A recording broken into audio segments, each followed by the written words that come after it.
চলো তবে দেখো দেখো এসএসসি জিডি 2025 এর এনসার কি পাবলিশ করে দিয়েছে। এই রকম একটা ঘটনা আমি 6টার সময়, 6টা সম্ভবত আজকে 6টার সময় সন্ধ্যা থেকে আমি দেখছি অনেকগুলো মেসেজ আসছে। তো আমি ভাবলাম কি এটা কি রকম বিষয় রয়েছে। আমি চেক করলাম এক একজনের, আমি ফোনও ধরলাম দুজনের, দুজন একজনের ফোন ধরেছিলাম সম্ভবত, দুইজনের ফোন ধরেছিলাম। তো তারা বললো নাকি এনসার কি পাবলিশ করে দেওয়া হয়েছে এসএসসি জিডি 2025-এ। আমি যে চেক করলাম অফিসিয়াল ওয়েবসাইটে, দেখলাম এই নোটিশটা রিয়েল নোটিশ রয়েছে অফিসিয়াল ওয়েবসাইটে। বাট ইয়ার একটু চেক করো নোটিশটা, ভালো করে খেয়াল করো। তাই আমি মনে ভাবলাম কি এই ভিডিওটা তৈরি করি, এবং সেই ভিডিওটা, এই ভিডিওটাতে দেখো আমি দুই একটা আরো বিষয় নিয়ে কথা বলে নেব।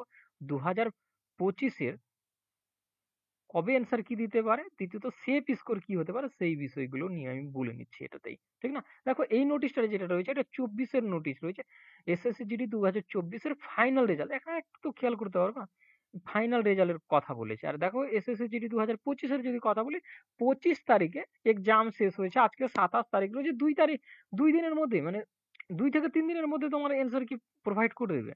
দেখো এসএসসির একটা প্যাটার্ন রয়েছে অ্যান্সার কি প্রোভাইড করা। যদি 3 বছরের রেকর্ড চেক করো তো 7 দিন আর 14 দিনের রেকর্ড রয়েছে। 7 দিন 14 দিন বলতে 1 সপ্তাহ সম্ভবত, বেশিরভাগ 1 সপ্তাহতে রেজাল্ট অ্যান্সার কি দিয়ে দেওয়া হয়েছে।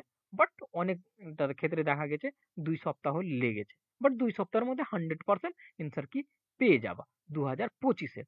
এবার দেখো এটার কি রয়েছে, এটাতে 6টার পর কেন কন্ডিশন গুলো ঘটেছে। দেখো এখানে যদি দেখো, এটা ফাইনাল রেজাল্ট দেওয়ার কথা বলেছে, 27 তারিখের কথা বলেছে, এখানেই মিস হয়েছে। আর দেখো 6টার সময়ের কথা বলেছে এখানে, মানে 6টা, মানে এই সন্ধ্যা 6টাতে তারা রেজাল্ট পাবলিশ করবে 2027-এর, 2027 বলছি, 27 তারিখ 2025-এ। যখন এটা দেখেছে সবাই ভেবে নিয়েছে কি এটা 2024 না, এটা 2025-এর অ্যান্সার কি পাবলিশ করবে। তো এখানে দেখতেই পেতা এটা ফাইনাল রেজাল্টের কথা বলেছে। ঠিক না? দেখো যারা যারা এখনো রেজাল্ট মানে পাওনি, 2025-এ যারা পাস করেছিলাম, মাঠ হয়েছে, মেডিকেল হয়েছে পরে, তাদের জন্য এটা রয়েছে। দেখো ওল্ড অফিসিয়াল ওয়েবসাইটে যাবা, দেখো অফিসিয়াল ওয়েবসাইট ssc.nic.in, এই অফিসিয়ালে এই রেজাল্টটা পাবলিশ করা হয়েছে এসএসসি জিডির তরফ থেকে। দেখো এখানে ক্লিয়ারলি মেনশন করা রয়েছে 2024-এর রয়েছে। আশা করি এই নোটিশটা ক্লিয়ার। এবার আসি আমরা 2025-এর কন্ডিশন গুলোতে কি কি কি। প্রথমে আমি বলে দিচ্ছি, দেখো এনসার কি যে কন্ডিশনটা রয়েছে, এনসার কি কতদিন পরে আসতে পারে। তো আমি বললাম 7 দিন আর 14 দিন, মানে 1 সপ্তাহ, বেশিরভাগ 1 সপ্তাহ চলে আসে।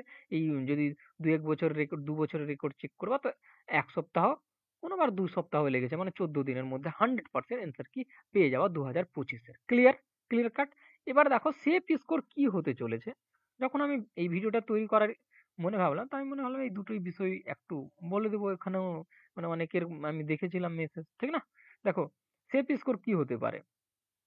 এবার দেখো 2024 আর 2025-এর একটু ভালো করে বুঝে নাও, আমি বিষয়গুলো লিখে দিচ্ছি। ম্যাথের কথা যদি বলি, জিআই এর যদি কথা বলি, হিন্দির যদি কথা বলি, ঠিক না, আর জিএস এর যদি কথা বলি, তো দেখো, আর 2024-এর যদি কথা বলি এই সাবজেক্ট গুলোর, তো কি কন্ডিশন হয়েছিল, আর বর্তমানে আমাদের 2025-এর কি কন্ডিশন হয়েছে সেটা বুঝে নাও। ম্যাথের যদি কন্ডিশন বলি, 2024-এর প্রচন্ড ইজি ছিল, বেশিরভাগই ছেলে 17 থেকে 18টা ঠিক করেছিল। ঠিক? 2024, 2025-এর যদি কথা বলি, এখানে 12টা থেকে 13টা ঠিক করেছে প্রত্যেকটা ছেলে। এখানে ম্যাথ অনেকটাই ক্যালকুলেটিভ হয়েছে, যে ম্যাথ গুলো পারবে সবাই, বাট সেটা সময় মানে সেই সময় করে উঠতে পারেনি, বা এক্সাম একটু ক্যালকুলেটিভ জিজ্ঞেস করেছে, মুদ্রা কথা। ঠিক না? এবার তোমার আশেপাশে যে ছেলেগুলো রয়েছে সমস্ত ছেলের জিজ্ঞেস করতে পারো, তারা একই কন্ডিশন বলবে কি এই যে ম্যাথের বিষয়টা ছিল ক্যালকুলেটিভ ছিল। বাট 2024-এর যদি বিষয় বলি তো প্রচন্ড ইজি ছিল। ক্লিয়ার? এবার জিআই এর যদি কথা বলি, তো জিআই 2024-এর তুলনা যদি করি তো একটু ইজি ছিল। কোনো কোনো শিফটে এক দুটো মানে একটু কঠিন জিজ্ঞেস করেছিল, বাট আমি বলবো জিআই প্রচন্ড ইজি ছিল, 2024-এর তুলনায় ইজি ছিল। হিন্দি যদি কথা বলি, কোনো কোনো শিফটে হিন্দি একটু জটিল জিজ্ঞেস করেছিল, কোনো কোনো শিফটে প্রচন্ড ইজি ছিল। ঠিক না? জিএস এর যদি কথা বলি, বেশিরভাগই ছেলে এই 10 থেকে 12টা করতে পারছিল। ঠিক না? একটা প্যাটার্ন ফলো হচ্ছিল, সেই প্যাটার্নে মানে কি ওই জায়গাগুলো থেকে বারবার করে জিজ্ঞেস করা হচ্ছিল, তো সেখান থেকে তারা মানে 12 থেকে 10টা প্রায় ছেলে করেছে। এবার হিন্দি, হিন্দি বললাম কি একটু আগের তুলনায় কোনো শিফটে একটু ইজি হয়েছে, কোনো শিফটে প্রচন্ড জটিল হয়েছে। বাট বেশিরভাগ ছেলের যে ওপিনিয়ন আমি যেটা জিজ্ঞেস করেছি, বেশিরভাগ ছেলে বলেছে কি না ইজি হয়েছে। কিছু ছেলে বলেছে যে একটু কঠিন হয়েছিল আমার শিফটটাতে। আমি মেনে চলছি হিন্দিটা একটু ইজি হয়েছিল। বেশিরভাগ ছেলে ১৬ থেকে ১৭-১৮টা করেছে। ঠিক না? এটা হিসাবে। জিআই এর যদি কথা বলি আমি মনে ভাবছি ২০ থেকে ২০ টাই করেছে। কিছু শিফটের ১-২ টো ভুল করতে পারে যারা পড়েছে তারা। তো এটা কন্ডিশন ছিল ২০২৪ এবং ২০২৫ এর। এবার আসি আমরা কি ফাইনাল সেভ স্কোর কি হতে পারে? তো যদি আমি একটা জিনিসে লক্ষ্য করি কি আগের স্কোর কত ছিল ২০২৪ এ? দেখো আগের স্কোর আমি বলতে চাইছি জেনারেল ধরে। জেনারেল ফাইনাল যদি বলি তো ১০৬ গেছিল। ক্লিয়ার? কত গেছিল? ১০৬ গেছিল। দশমিক দিয়ে গেছিল সেটা তো আমি আসছি না। ১০৬ ফাইনাল কাট অফ গেছিল এসএসসি জিডি ২০২৪ এ। বাট ২০২৫ এ ফাইনাল ইউআর, দেখো ইউআর ধরে চলছি, জেনারেল ধরে চলছি আমি, ঠিক না? কত যেতে পারে? আমি বললাম কি প্রশ্ন লেভেল ২০২৪ এর তুলনায় ২০২৫ এ একটু ক্যালকুলেটিভ হয়েছে। তো সেহেতু কি হতে পারে? এবার একটা জিনিস ভালো করে বুঝে নাও। ভ্যাকেন্সির যদি কথা বলি আগের ভ্যাকেন্সি ২০২৪ এর ভ্যাকেন্সি আর ২০২৫ এর ভ্যাকেন্সির মধ্যে গ্যাপ রয়েছে। ২০২৫ এর ভ্যাকেন্সি অনেকগুলোই কম রয়েছে ২০২৪ এর তুলনায়।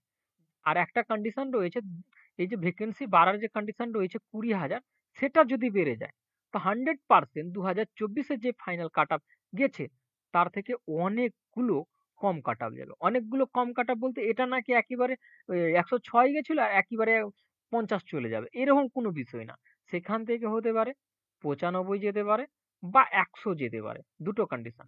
১০০ যেতে পারে বা এবার আরেকটা কন্ডিশন বলে দিচ্ছি। যদি এই ভ্যাকেন্সির যে বাড়ার কথা রয়েছে ২০,০০০ যদি না বাড়লো, এই যে ৩৯,০০০ ভ্যাকেন্সি রয়েছে ২০২৫ এ সেটাই থেকে যদি যায় তখন কন্ডিশন হবে, দেখো এই আগের তুলনায় যে কাট অফ গেছে ১০৬ সেটা থেকে দেখো ১-২ কমতে পারে।